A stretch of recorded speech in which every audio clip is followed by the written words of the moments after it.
Japan. We all love that place. From the food to the music to the people, both regular folks to some of the big names like Shigeru Miyamoto, Hideaki Itsuno, Hidetaka Miyazaki, Tetsuya Nomura, Hironobu Sakaguchi, Masahiro Sakurai, Nobuo Uematsu, and Hideo Kojima, as well as Japan giving birth to some of the most famous video games ever like Mario, Sonic, Mega Man, Castlevania, Metal Gear, Final Fantasy. The list goes on. So what the fuck is this?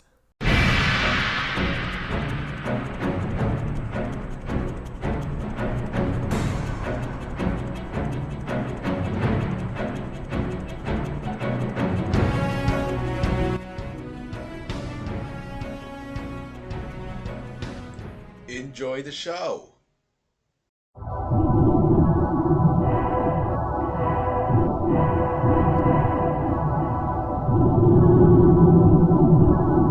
Hello and welcome everyone to a brand new review.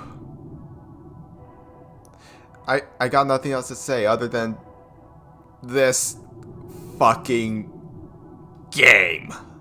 Yeah, in case you couldn't tell by this video's title, tonight I'll be taking a look at LSD Dream Emulator. This is a Japan exclusive PlayStation 1 game developed and published by Asmik Ace Entertainment and was released in October of 1998. Now, since this is a Japan exclusive game and I don't have a Japan PlayStation 1, and the prices that this game is going for on eBay are just the fuck. So for this video, I'll be using my Xbox Series S as a PlayStation 1 emulator to emulate the game. Playing LSD Dream Emulator. On an emulator. It's emulatorception! But here's the $1,000,000 question. Is LSD Dream Emulator any good? And is it one I can recommend to you?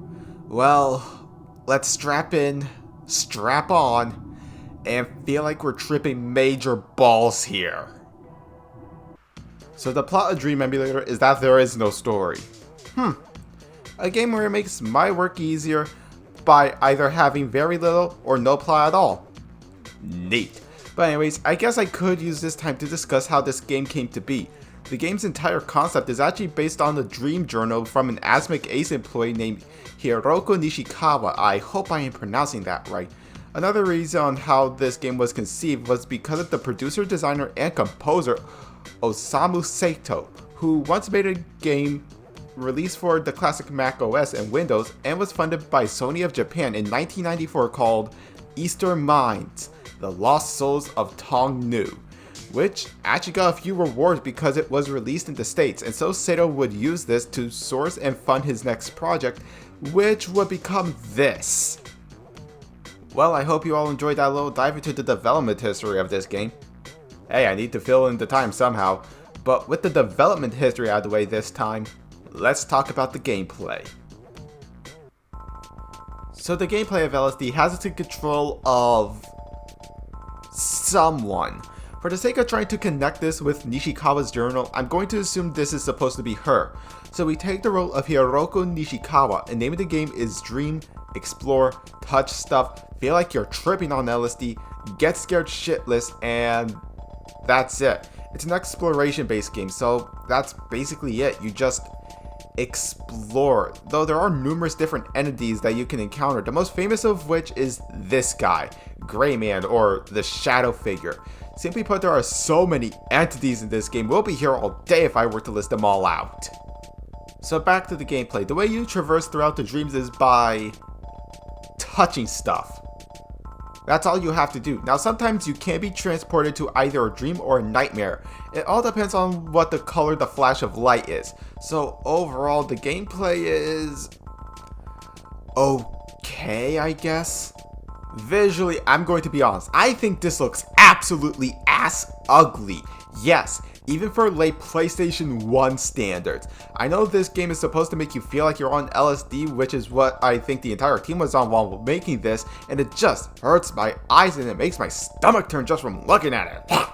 OST, I mean, it's unsettling for sure, but not exactly what I would consider memorable. Now I want you all to sit down because I'm about to tell you how many tracks are in this game. You all sitting down? Okay. The total tracks that LSD Dream Emulator has is 400 and 72. I feel like that is a running contender for the most soundtracks for a video game, right next to Final Fantasy XI. Now, let's recap. There is no story, gameplay gets boring, visually it makes me want to vomit, and OST, while creepy, it isn't very memorable. So here are my final thoughts. Overall everyone, LSD Dream Emulator isn't worth your time.